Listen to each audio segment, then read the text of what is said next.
El 2024 será recordado como un año muy álgido en América Latina. En Argentina, el experimento ultra neoliberal avanza en medio de dudas, críticas, mientras que en Venezuela pues, se pierde la burbuja democrática y Ecuador se sumerge en una crisis de seguridad, economía y gobernanza. Por otro lado, Brasil y México se apuntalan como los líderes indiscutibles de la región, con Colombia como un nuevo actor de gran importancia, por lo menos en ese año. El año que culmina también será recordado por el asalto a la Embajada de México en Ecuador, que vergonzosamente sigue impune a más de 8 meses de haber ocurrido. Mientras que en marzo del 2025 se cumple el periodo de Luis Almagro, después de 10 años al frente de la Organización de los Estados Americanos. El presidente electo de Estados Unidos, Donald Trump, impulsa al canciller paraguayo Rubén Ramírez Lescano, lo que no convence a varios países, incluido México. Hoy tenemos a Poncho Gutiérrez para hablar de este y otros temas. Poncho, ¿cómo estás? Muy bien, gracias. ¿Listo? ¿Listo? Como siempre. Daniela Pacheco, experta en temas internacionales y colombiana. ¿Cómo están? Un gusto estar aquí. Gracias, Dani. Y Gabriela Rivadeneira, directora del Instituto para la Democracia, Eloy Alfaro. Hola, Estefi, Poncho, Dani, un gustazo. Pues un gusto estar en esta mesa que me emocionaba mucho cuando la estaba armando. ¿Qué opinan sobre lo que mencionaba al principio? Han pasado muchos años, mucho tiempo en el 2024, muchas cosas. ¿Con qué nos quedamos ya a unos días de terminar el año? Gaby. Me parece que estamos sumamente acelerados y además con cosas sumamente contradictorias entre sí. Es decir, estamos entre guerras, un genocidio, discursos de odio exacerbados y por otro lado la esperanza, los discursos humanistas, los discursos que vienen a calar justamente la realidad de los pueblos. Entonces estamos en una disputa que no es que sea nueva, el asunto es que cada vez es más evidente, más grotesca por parte de las derechas y de un a otro lado también sin poder consolidar proyectos de izquierda que sean sólidos a mediano y largo plazo. Entonces yo creo que esa disputa nos pone justamente en un continente, que además es el continente más desigual del planeta, en una contradicción permanente, en una duda, en una necesidad de este tira y afloja permanentemente y sobre todo de saber cómo llegas a la población, para que estos debates, estos temas, los temas sustanciales, no queden solamente en una élite política, sino que realmente aterrice a una revolución de las conciencias, como decía el presidente Andrés Manuel López Obrador, y que permita eso romper estas idas y vueltas de las derechas e izquierdas. Andrés, el ex vicepresidente de Bolivia, Álvaro García Linera, nos dijo en un encuentro, esto va a ir 20 años más. Y yo me quedé helada, sentí que se me erizaba la piel. Decía, Dios mío, 20 años más entre derechas e izquierdas pujando. ¿Qué va a pasar con nuestros pueblos? ¿Qué pasa con el desarrollo de los pueblos realmente cuando ni derechas ni izquierdas logran consolidarse y cuando es tan abismal cada vez más las contradicciones de los sistemas políticos? Dani mencionaba, Gaby, hace un momento al expresidente Andrés Manuel López Obrador. Hace 25 años fue la primera ola de los gobiernos progresistas, digamos. Extrañamos y ahora, bueno, llega el presidente en un escenario complejo también para América Latina, pero también muy acuerpado por otros triunfos democráticos en otras regiones. ¿Qué opinas de eso? Mira, coincido plenamente con Gaby, casi como siempre. Tienes espectros políticos muy distintos y creo que la política latinoamericana es cada vez más pendular, ¿no? Si bien hay un acuerpamiento de los gobiernos de izquierda que han ido creciendo de alguna manera o se han ido afianzando en la región, también tienes unos gobiernos de derecha que asoman la cabeza con fuerza y que desafían, digamos, esa aparente democracia que existía luego de la primera ola de presidentes progresistas en América Latina. Tienes a un Brasil que saca a 9 millones de personas de la pobreza y tienes a un Javier Milei que introduce 5 nuevos millones de pobres en Argentina para un total de 23 millones, es decir, más de la mitad de la población. Tienes a un Milei completamente envalentonado ante la llegada de Donald Trump, como si a Trump le importara un comino Javier Milei o el pueblo argentino, más allá de los réditos económicos que pueda sacar del país. Ahora, creo que en este escenario, que es bastante convulso, tienes paros, como ha sido México desde la llegada del expresidente Andrés Manuel López Obrador, la llegada de la primera presidenta de Norteamérica, la tercera en funciones de América Latina, la segunda en este momento electa democráticamente que se suma a Xiomara Castro, de Dina Boluarte, bueno, no cabe ni siquiera mencionarla en este panel. Tienes a Gustavo Petro en Colombia, Lula en Brasil, que sí ha enfrentado dificultades políticas por la manera en que está diseñado el sistema político en Brasil, es compleja, son bastante complejas las alianzas. Y aquí viene otro tema sobre la mesa. Tenemos varios gobiernos de izquierda en la región con un legislativo en contra, que siempre les está poniendo el pie, ¿no? Y eso lo hemos evidenciado en países como Colombia, en países como Brasil, muy seguramente en Uruguay, que no tiene, digamos, el nuevo presidente, el presidente electo, Orsi, una mayoría en la Cámara. Uruguay, su política es un poco distinta, ¿no? Menos convulsa que en el resto de América Latina. Pero también estamos frente a varios escenarios compartidos. La migración, ¿no? Que con la llegada de Donald Trump se convierte, ya lo era una gran preocupación de América Latina, especialmente de los gobiernos progresistas, que le quieren dar un trato más humanitario, pero ahora se va a exacerbar con estos anuncios de deportación masiva, que ya se empezaron a cumplir. Tienes retos como el crimen organizado, ¿no? El narcotráfico mexicano, desafortunadamente, se ha ido permeando los cárteles en cada vez más países de América Latina. Tienes temas como el cambio climático, ¿no? Hay mayor preocupación de los presidentes, tienes a un presidente Lula, a un presidente Gustavo Petro, a una presidenta Claudia Sheinbaum preocupados por este tema, y la necesidad de fortalecer organismos como nunca antes, como la CELAC, como el Mercosur, propios de América Latina, que le puedan hacer frente a una política estadounidense, a una política exterior cada vez más agresiva con América Latina, que no cabe duda con los recientes nombramientos del gobierno del presidente Donald Trump. ¿Qué va a suceder? Poncho, Dani abre una puerta bien importante que quiero aprovechar para poner sobre la mesa, que son los organismos internacionales, estas instituciones que creo yo que ahorita vamos a ver cómo se van a reorganizar con la salida de Almagro, con lo que va a pasar ahora en la CELAC, con esta presidencia oscilante que tienen. Creo yo que lo que acaba de pasar en Uruguay con la discusión del Mercosur también abre una puerta para que con este presidente que tiene Argentina pueda reorganizar lo que implica el Mercosur, que además la razón por la que hay tantos migrantes en Argentina es porque el Mercosur les permite libremente trabajar, vivir ahí. Y otra cosa que yo creo que es pues la ONU. ¿Qué va a pasar con la ONU, la presencia de Latinoamérica? Hoy México tiene una presidenta y tendrá que verse la representación de una mujer, creo yo, de México en la ONU. ¿Qué opinas tú de esto? Creo que se están reestructurando estos grupitos que antes no era como tan evidente a dónde cargaba cada personaje, cada político, cada país, cada plan económico. Y yo celebro que en los últimos años, en los últimos quizá 8 años que coinciden con el sexenio de AMLO, queda muy marcado a dónde está cargando cada país, y no solo en América Latina, sino en todo el mundo. Un Javier Milei, por ejemplo, es una evidencia de que hoy dejar bien claro para dónde vas, o sea, sin estas tibiezas que hemos criticado, no solo por el hecho de no definirse, sino por ser un comunicador, un político, un empresario que tiene políticas económicas de derecha, mientras en televisión dice, no, ni izquierda ni derecha. No, dejemos eso atrás, yo por el bien. Y dices, güey, es que tus políticas son de derecha, es que tu opinión es de derecha, es que todo estás más cargado a la derecha que un bochito, o sea, estás mega cargado a la derecha siempre. Y en televisión no podemos debatir contigo, no te podemos desmentir, no podemos refutarte porque tú no te asumes como esa derecha que algunas personas ya nos dimos cuenta que sí eres. Entonces, tener un Milei me parece horrible, pero me parece hermoso al mismo tiempo, porque entonces ya ves cómo opina la derecha, ya ves cómo debate, ya ves qué intereses defiende. Y eso me gusta porque es hasta como pedagógico, porque tú puedes comparar.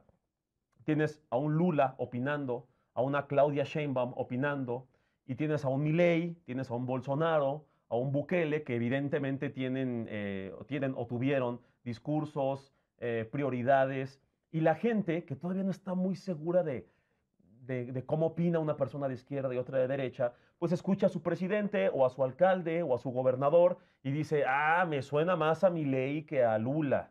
Me suena más que a este, y me gusta que la gente se defina. Aquí hemos dicho 1000 veces en las mesas y en general en SDP, preferimos que en una silla para debatir esté una persona que diga, hola, buenas tardes, soy de derecha. Soy de derecha y todos son tontos menos yo, y no al aborto, y no, y esto. Perfecto, vamos a debatir. a que llegue, hola, no, antes que nada, yo invito a que dejemos de hablar de izquierdas y derecha, progreso, avancemos, y ves su Twitter y todo es pro derecha. Entonces, de verdad, qué bueno que se ve una lucecita al final del túnel, que ya está algunas personas, no sé si recuerdas, que hace algunos años, o al inicio del BRICS, hablar del BRICS era como, ay, no, no, no, y ahorita como que, pues no, no es como, a ver, no es como que, no es como que sea un equipo contra otro, vaya, pero ya no está funcionando esta máquina gigante de propaganda de Occidente que te dice todo lo de allá es malo y todo lo de acá es bueno. Ya como que medio la gente, por lo menos la audiencia, los gobernados, los ciudadanos, los grupos vulnerables, los oprimidos, como que ya están viendo que ni todo es bueno ni todo es malo. A mí me gusta eso porque creo que le vamos a exigir más a nuestros políticos como, si eres de izquierda, dilo. Si eres de derecha, dilo. Si eres de derecha, ¿de cuál? Si eres de izquierda, ¿de cuál? Y yo ya sabré pragmáticamente si opto por una simpatía incondicional de izquierda o una simpatía crítica o cero simpatía, pero sí ser muy crítico. Y me parece que de esa forma se va a hacer un balance natural. Creo que la gente va a guiarlo para no caer en excesos, pero mientras tengamos esta de ni izquierda ni derecha, no, yo completamente neutral, vamos a apoyar a personas neutrales que nos van a terminar cargando a un lado o hacia otro.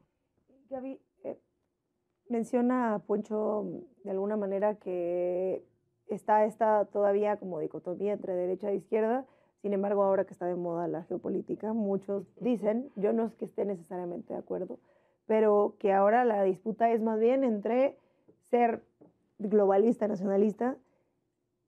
¿Crees que esa es la discusión que se está dando? Porque yo veo a Javier Milei y lo escucho, y a cualquiera le puede parecer que, bueno, obviamente nacionalismo absolutamente ninguna cosa, pero que está también buscando tener una política económica proteccionista, y eso nos confunde muchísimo identificar en qué espectro ideológico se ubican. Yo creo personalmente que siempre hay que definirnos entre izquierdas y derechas. México es un país en el que se dice izquierda y derecha y no izquierdas y derechas, porque históricamente, entre comillas, ha existido una, muy mal. Yo creo que nos estamos acercando hacia decir izquierdas y derechas, que mucha gente dice, ¿por qué en México no se dice izquierdas? Y yo, bueno, porque en realidad siempre ha existido una por nuestro esquema político y tal. ¿Tú crees que vamos a seguir hablando en términos de derecha e izquierda como lo hicimos en la primera ola progresista? Yo creo que cada vez es más difícil, porque además del marketing nos convence que eso no está bien, que no es políticamente correcto. Y yo creo que especialmente las nuevas generaciones están cayendo mucho en esto, y por eso agradezco mucho lo que dice Poncho, porque estamos cayendo mucho en esto de qué es lo políticamente correcto hoy. Mira, Rafael Correa nos decía una cosa permanentemente, cuando nosotros le decíamos, ya, bajemos el tono, no peleemos tanto, no disputemos tanto, ya está, ya estamos terminando el gobierno, etc. Le decía, bueno, entonces, ¿ustedes qué quieren?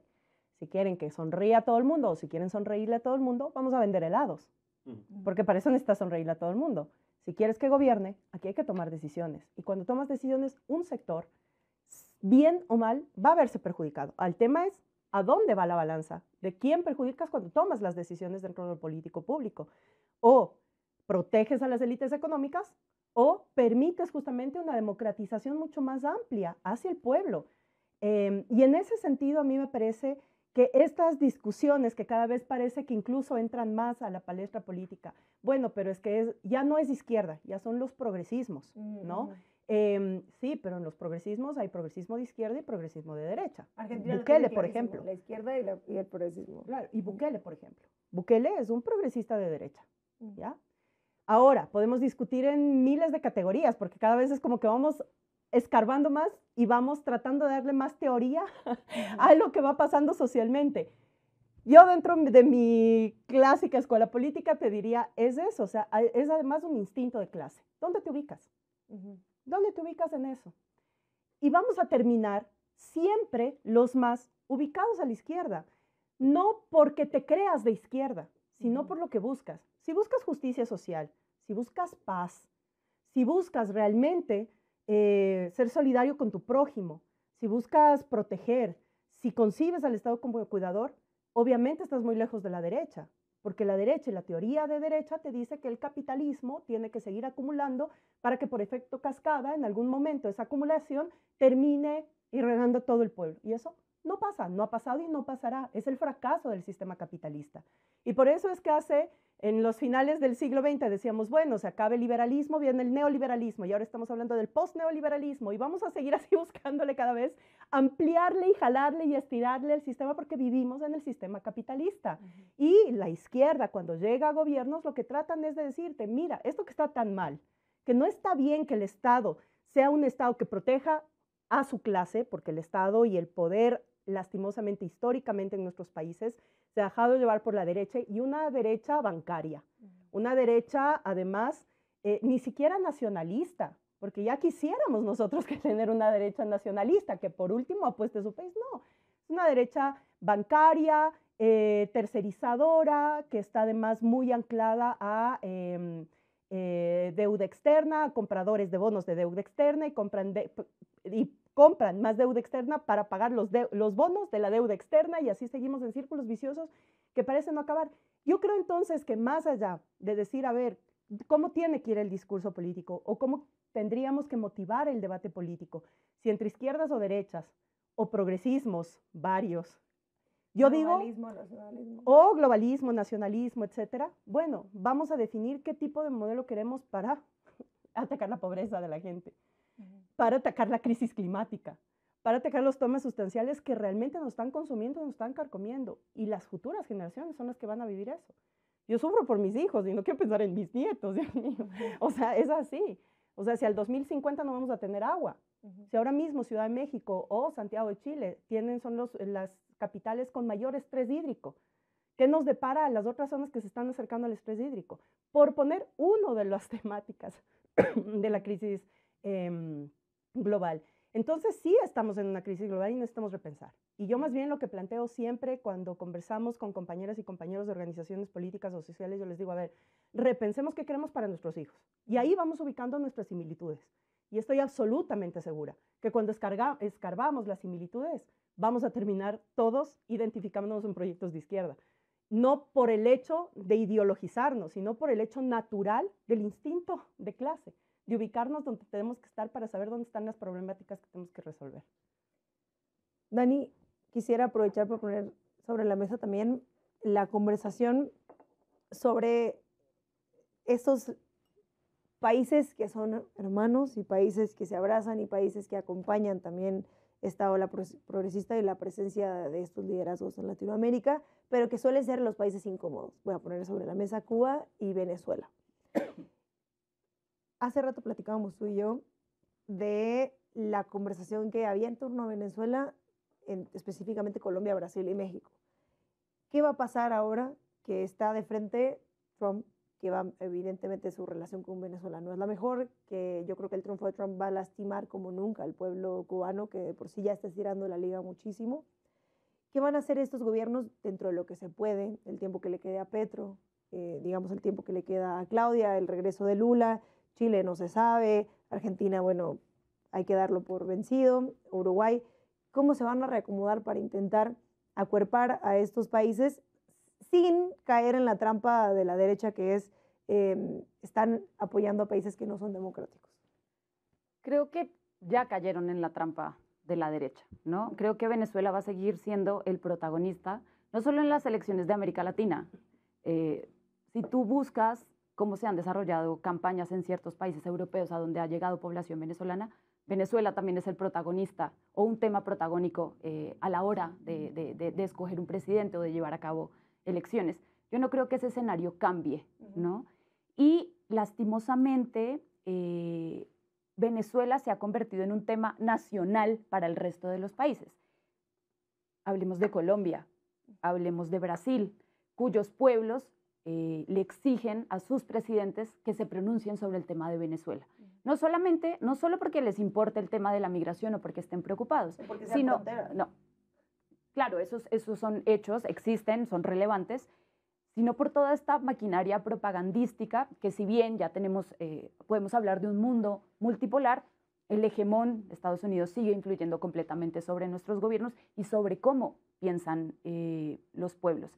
Tienes a un país que se dice progresista, como Chile, atacando un día sí, al otro también, a un gobierno como el de Venezuela, cerrando las fronteras, siendo cada vez más restrictivos con la población venezolana, ¿no? en vez de pensar como región cómo resolver un reto que no es un problema de Venezuela, es un problema de la región, porque los migrantes transitan por toda América Latina.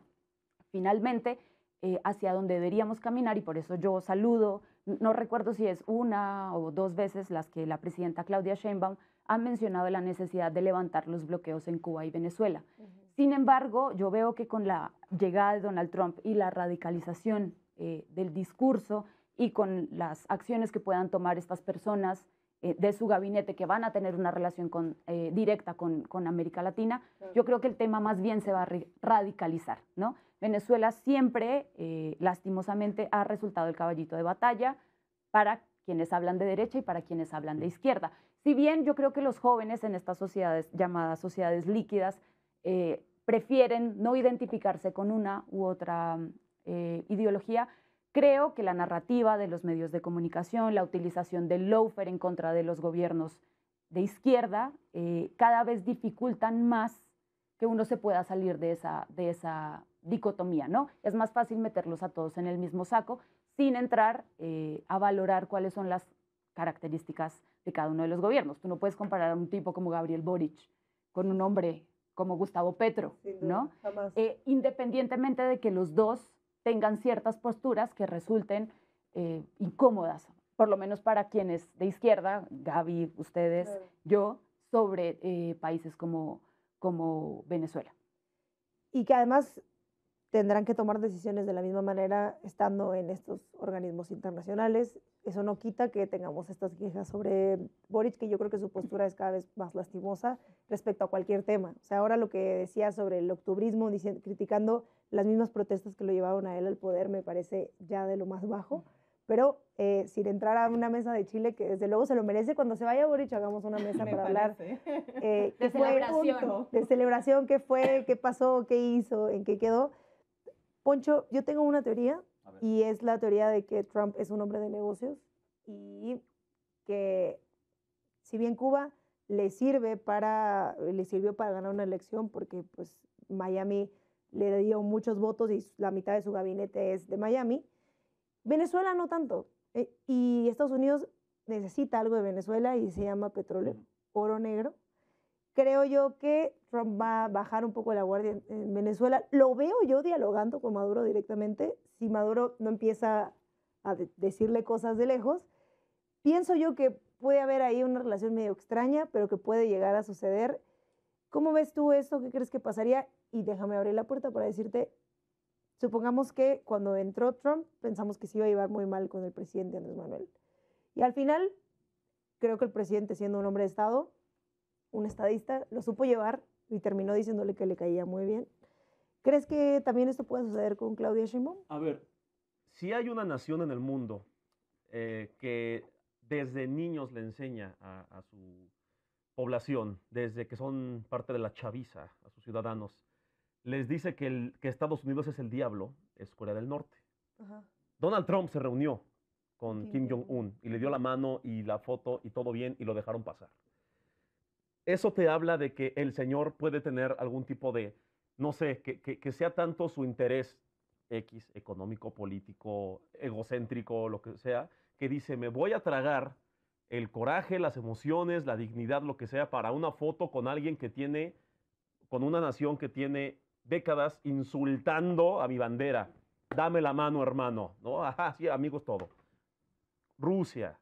O sea, yo creo que esta idea de que, no, es que Trump se quiere pelear con todos y le va a declarar la guerra a todo el mundo, yo creo que tu teoría es acertada, es un hombre de negocios y él dice, me genera más negocio, quizá, ese oro negro que está en algunos lugares, por las buenas, ¿no? O sea, mediáticamente por las buenas, digamos, como, mira, fue el primero que negoció, fue el primero que entró, fue el primero al que no le gritaron, fue el primero que dialogó, que tuvo una mesa, que tuvo un encuentro.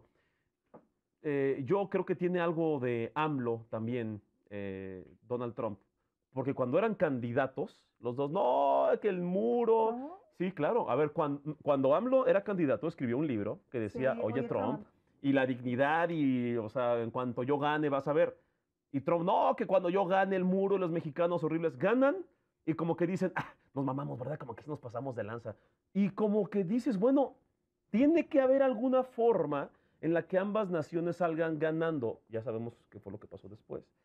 Yo creo que el personaje de Trump es demasiado complejo porque tienes a un hombre extremadamente nacionalista con su discurso, ridículamente amenazante con los aranceles del 25,000%, aquí nada chino va a entrar, y al mismo tiempo quiere negociar con todo el mundo políticas neoliberales con medio mundo, obviamente priorizando a Estados Unidos. Yo no sé cómo interpretar a Donald Trump, pero sí sé que su discurso va a empoderar, o ya está empoderando, a lo peorcito de los políticos, a lo peorcito de los empresarios, a lo peorcito de las figuras públicas.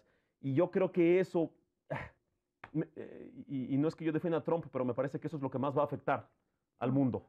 A los personajes que está empoderando él, los discursos que está normalizando, está aplaudiéndole a la persona más rica del mundo por usar su dinero y su alcance y su poder económico para insultar a las minorías. Eso para mí me parece que va a causar a corto, mediano y largo plazo una generación de gente, una generación de empresarios, una generación de comunicadores que van a normalizar y a aplaudir las desigualdades y las injusticias, porque ay, qué chistoso es decirle, no voy a decir aquí las palabras, pero una leperada a las mujeres, o una leperada a los morenos, o a los mexicanos, o a los pobres, o a los de cierta religión. Él lo ha normalizado, él, o sea, Trump, sus futuros embajadores, sus principales patrocinadores.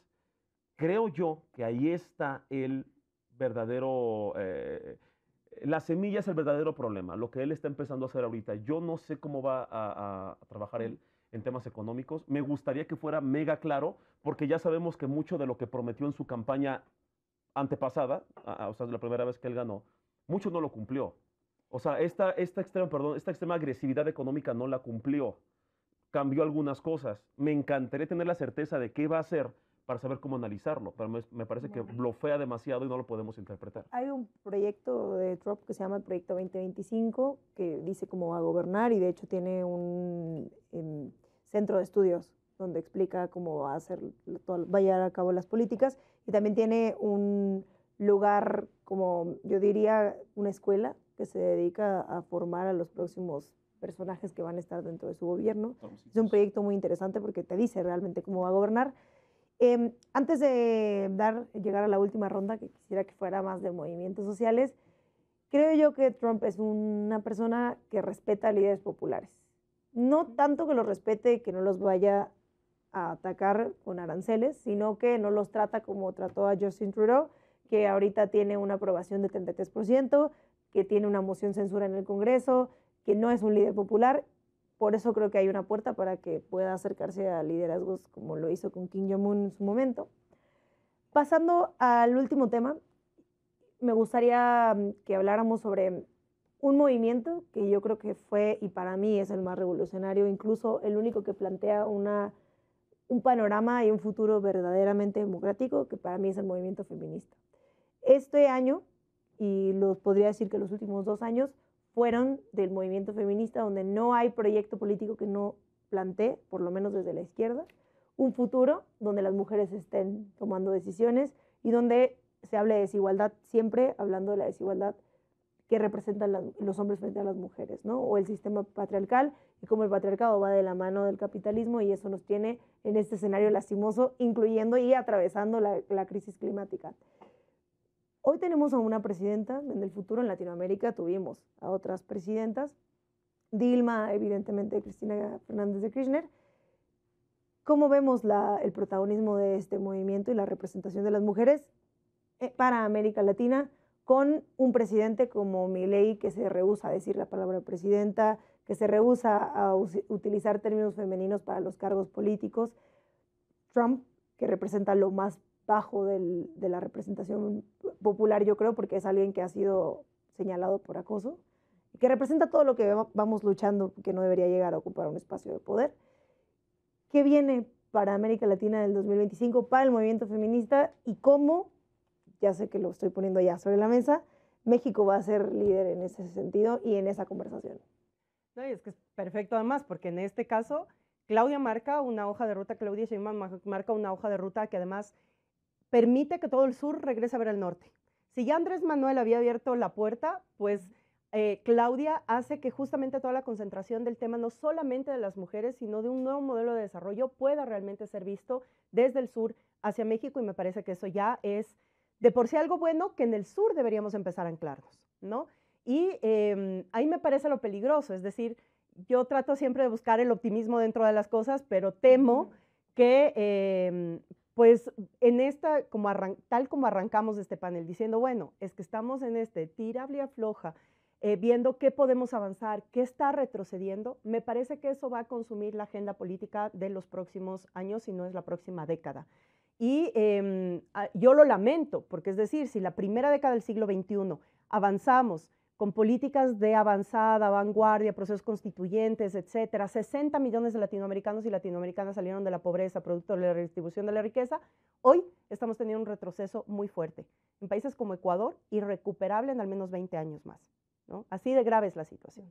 Si nos ponemos a ver Perú, si nos ponemos a ver Bolivia, qué va a pasar dentro de la disputa interna y lo que se genera eso dentro de la posibilidad de sostener un proceso de transformación, qué va a pasar en Colombia, es decir, nunca habíamos tenido en Centro y Suramérica tanta avanzada de gobiernos progresistas, ya, para no poner izquierda, de gobiernos progresistas como se autodenominan la mayoría.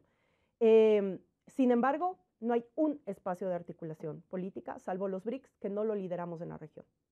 Entonces, eso ya nos da un llamado de atención. Nos dice a ver qué está pasando cuando presidentes que estaban llegando, como Lula, Petro, Arce, etcétera, decían, lo primero que vamos a hacer es restituir la UNASUR, darle más fuerza a la CELAC, etcétera, pues no ha pasado. Y es porque también los países están viviendo sus propias disputas internas, donde la integración regional se hace cada vez más difícil. Y eso es lacerante, doloroso, porque solo demostramos que con integración podemos entrar al mundo. Que de ahí Brasil, obvio, es una potencia económica. México, por supuesto que es una potencia económica, pero los demás se anclaban justamente estas potencias dentro de procesos de integración locales que permitían dar otra perspectiva de desarrollo. ¿Cómo anclamos entonces al feminismo en esta dinámica? Cuando además, en efecto, fue en Argentina que se desarrolló la cuarta ola progresista, la marea verde, la cuarta ola feminista, la marea verde, este feminismo que además popular, que permitió golpear a los otros feminismos, que en nuestros países, en la mayoría de los países del sur, se habían quedado dentro de un feminismo academicista y muy academicista, súper de élite además.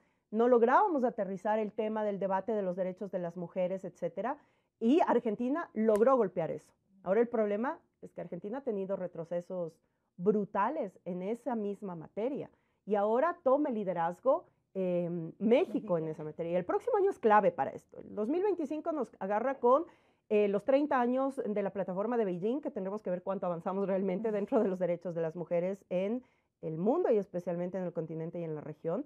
Yo no veo muchas luces en esto, especialmente cuando vemos temas de cifras de feminicidio, cifras de violencias contra las mujeres. Ahora se aumentan violencias digitales, violencias de inteligencia artificial, tecnológicas. No hemos podido resolver los temas del campo frente a los derechos de las mujeres. Es decir, si avanzamos en retórica, avanzamos en participación política de las mujeres, no estamos viendo que eso represente una disminución de los indicadores de violencia en contra de las mujeres. Entonces ahí quiere decir que algo más tendremos que analizar en esos 30 años de Beijing, en los 50 años de la primera conferencia regional de las mujeres que fue en Tlatelolco y que va a volver a ser el 2025 aquí en México en agosto, que además lo recibe es la primera vez que una conferencia es recibida por una presidenta mujer. Entonces, digamos, el 2025 en México va a estar concentrada mucha la discusión, a ver, porque México ha planteado la agenda de la sociedad de cuidados. Y me parece que eso es fundamental, no por las mujeres, sino por la sociedad. El momento en que comprendamos que el Estado tiene la tarea que no puede hacerse el quite, ninguno de los gobiernos, ningún Estado, en concebirse como cuidador y en mejorar la condición de vida de las mujeres, entonces no vamos a tener desarrollo posible para las mujeres. Entonces, este es un debate que estamos dando desde nosotras, desde los feminismos, pero que en sí es un debate para el cambio cultural de la sociedad Y aunque eso suene utópico, maximista, algo abstracto incluso muchas veces, me parece que es lo más real que podamos hacer, lo más práctico que podamos hacer, empezar a hacer pedagogía popular sobre el tema de los derechos, sobre el tema de la avanzada y sobre la protección. Y la protección la hacemos entre todas, en tejido, en redes. Nadie se salva sola, como ningún país se salva solo. Entonces, me parece que el feminismo marca, sin duda alguna, una agenda de tejido, de integración, de necesidad de transformar los paradigmas de desarrollo. Y me parece que esta es una agenda que si bien es a mediano y largo plazo, me parece que es ahí donde tendremos que enfocar nuestros esfuerzos, ojalá no de toda nuestra vida, pero sí de los años posibles para poder dejar algo mejor a los que vienen detrás. Dani, retomando la agenda de cuidados, yo soy maestra en género y cuidados, pero antes lo menciono porque recuerdo haciendo esto, todas decíamos, está bueno, queremos hacer política pública, pero no nos imaginábamos en ningún momento que un país avanzara tanto en agenda de cuidados. Ecuador, desde luego, es pionero, pero no como en México. Bueno, era y lo fue en su momento, Uruguay también, pero en México tenemos una jefa de gobierno que ganó haciendo campaña con una agenda que considerábamos aburrida en muchos sentidos, porque hablar de cuidados es medio nerd, explicarla es bien complicado, lo puede resumir a todo el mundo tiene derecho a ser cuidado y también la obligación de cuidar, tal. Pero hacer campaña con eso era muy difícil. Clara ganó haciendo una campaña hablando del Sistema Nacional de Cuidados. Claudia Sheinbaum lo mencionó en un debate. Entonces estamos hablando de un avance muy grande, de una agenda que ha estado, por lo menos, yo creo que de manera más de moda en los últimos años, yo diría que en el último año, básicamente. No se hablaba mucho de eso. ¿Cómo ves tú esto para el resto de América Latina? Colombia también está muy avanzado en esta conversación. Bueno, yo sí soy bastante pesimista al respecto. Creo que gobiernos como el de Javier Milei y lo que está pasando en materia de retrocesos en las políticas de género te demuestran que los derechos de las mujeres siempre están sometidos a la voluntad de algunos pocos que en su mayoría son hombres, ¿no? Estas conquistas alcanzadas de un plumazo, como lo hizo Javier Milei, pueden ser borradas y así ha sucedido durante las últimas décadas, ¿no? Pensamos que hemos avanzado muchísimo y de un momento para otro esos cambios, cuando se trata de derechos de las mujeres, vuelven casi a su punto inicial. Claro, Ecuador en su momento fue pionero, no solamente con el Sistema Nacional de Cuidados, porque si bien creo que debe ser un punto súper importante en la agenda de las mujeres y en la agenda social de cualquier gobierno que se diga progresista, que se diga de izquierda, eso no es lo único que le interesa a las mujeres. A las mujeres también les interesa vivir en un país seguro, lejos de la violencia, lejos del narco, tener un empleo, que haya crecimiento económico, etcétera, etcétera. Entonces, creo que la discusión tiene que ir hacia allá. Sin embargo, inclusive en los gobiernos de izquierda, el tema de género es difícil. No recuerdo si fue hoy, es una entrevista que les recomiendo, de la hija del presidente Gustavo Petro, Sofía Petro, que al menos en Colombia tiene algún reconocimiento, no solamente por ser la hija del presidente, sino por ser una feminista pues consumada, ¿no? Y en esta entrevista ella critica al gobierno de su papá y dice cómo le ha faltado al gobierno del primer presidente progresista de Colombia entender el género, inclusive reconoce que su papá a sus 61 años de edad, creo que tiene Petro, hay cosas que no logra entender y no las va a lograr entender. Hay muchas denuncias en contra de funcionarios acusados por violencia de género que han obtenido nombramientos en un gobierno de izquierda. Y eso no pasa solamente en Colombia, claro, pasa en varios gobiernos. Claro. Recordemos las palabras de Pepe Mujica, que para muchos es casi el faro, el iluminador de América Latina, refiriéndose a una política con todas las virtudes y todos los logros, como Cristina Fernández de Kirchner, como esa vieja. O sea, ¿de qué estamos hablando? Entonces, lo tengo borrado, no lo quiero ver. Sí, no quiero. ¿no? Pero la gente dice, no, es Pepe, hay que. Ya. Entonces, me está gustaría. Raro hablar de Pepe, que ya está en la última. Sí, ya, perdón, no, porque no toco madera. Lo dice él, sí. Hablar de la agenda de una agenda regional de mujeres lo veo muy complicado, al menos hacia el 2025, justo en ausencia de organismos regionales lo suficientemente fuertes y que además los gobiernos pongan en los temas que los están juntando en este momento, que es migración, que es cambio climático, que además donde las principales víctimas son las mujeres y son los niños, ¿no? Entonces, ojalá México logre jalar, como lo ha hecho en otras ocasiones, a los demás países de gobiernos de izquierda, ya pues con la derecha evidentemente no hay que contar, para que este sea un tema prioritario. Me gustaría verlo, no tengo muchas esperanzas. Creo que, como decía Gaby, los presidentes de izquierda se la pasan la mitad de su gobierno defendiéndose de los ataques y la otra mitad ahí resuelven lo que pueden hacer, ¿no? Entonces, el tema de mujeres lastimosamente sigue siendo resultado del vaivén y la voluntad política de quien asuma el poder. Juancho, no te quiero poner a hablar de feminismo ni mucho menos, pero te quiero hacer una pregunta. Sí. No, digo, tu opinión siempre es importante, obvio. Muchas gracias. Pero yo te quiero hacer una pregunta porque lo que dice Dani me parece muy interesante y yo diría que fundamental respecto a cómo vamos abordando esta agenda. Voy a poner nada más el ejemplo de la Ciudad de México. Les iba a decir que si tienen tiempo, porque me gustaría una ronda más de un tema que me había faltado, pero vamos rápido con este y nos apuramos. Te voy a poner un ejemplo. Cuando estuvo en una terna, la verdad no era terna, pero era dupla, estuvo Clara Burgada y Harfuch. Clara proponía el Sistema Nacional de Cuidados. Harfuch, seguridad. Y seguridad como lo estuvo haciendo, que lo hizo muy bien. Y tú llegas con una compañera. A lo mejor la compañera no tiene muy claro en qué espectro ideológico se ubica, pero sabe que tiene necesidades. La necesidad de vivir tranquila y la necesidad de que le paguen por el trabajo que hace, que es el trabajo del hogar, el trabajo de cuidados, tal. Llegan dos personas. Supongamos que Harfuch es de la oposición, que afortunadamente no. Supongamos que es de la oposición. Pones difícil, ¿y dónde vas? Ajá. Y llega y le dice, vote por mí, he dado resultados, le propongo una calle más segura y C5 por todos lados y un sistema de seguridad que funcione. Y llega Clara Brugada y le dice, mira, tú te tardas 12 horas del día cuidando a alguien, no puedes tener un trabajo formal, no tienes retiro, no tienes seguridad social y no te pagan por nada, al contrario, te quitan y tu cuerpo se va deteriorando conforme vas cuidando a otras personas. Pensemos que esas son dos, o sea, estoy siendo muy reduccionista. Tú, como compañero, ¿qué opinas? ¿Hacia dónde crees que iría la intención de voto de esta persona que yo planteo, que es una compañera? ¿Sin que me funes? No, haciendo un análisis en una mesa. ¿No me vas a funar? No, bueno. Es que me gusta mucho el punto que pone Dani. Yo porque... creo que técnicamente todas las políticas, en teoría, deberían complementarse. Lamentablemente, creo que hay dentro de una sociedad machista que te pone roles, que te pone tareas según tu género, te acostumbras, piensas que es natural, hasta te resignas. Así es la vida, ni modo.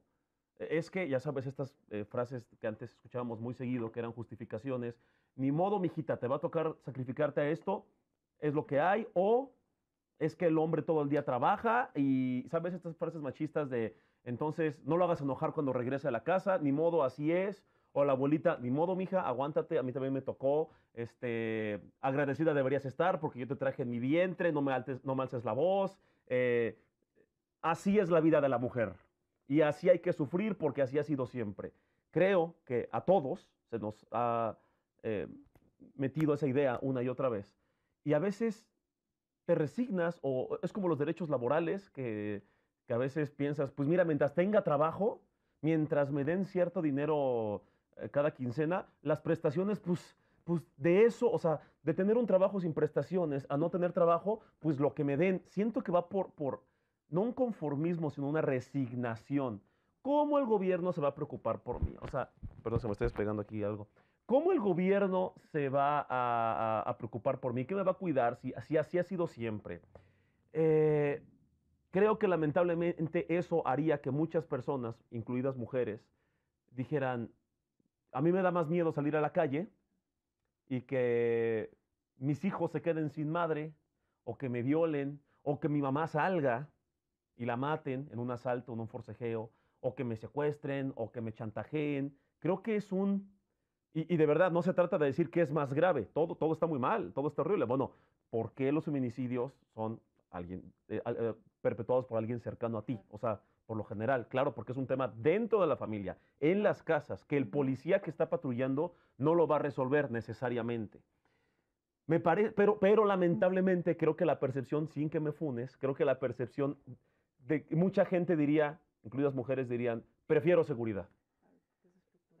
Porque es estructural, yo creo. A mí me parece muy interesante, creo que es una discusión que hay que dar frente a estas agendas, lo mencionábamos a Bukele, pues ya me están diciendo que no hay tiempo para otra ronda, pero muchas gracias de verdad por estar aquí, muy interesante, funado Poncho, Funado. Ya, la próxima vez no va a estar, pero no, muchas gracias por estar aquí, esperemos seguir hablando de esto, se vienen temas muy interesantes para la región y usted siga viendo SDP. Y iba a decir SDP Noche también, sí, todo así los SDP, dos. aquí infórmense y por favor sigan a Gaby Rivadeneira y a Daniela Pacheco y lo que hace Ideal, que me parece que es un trabajo increíble y muchas gracias.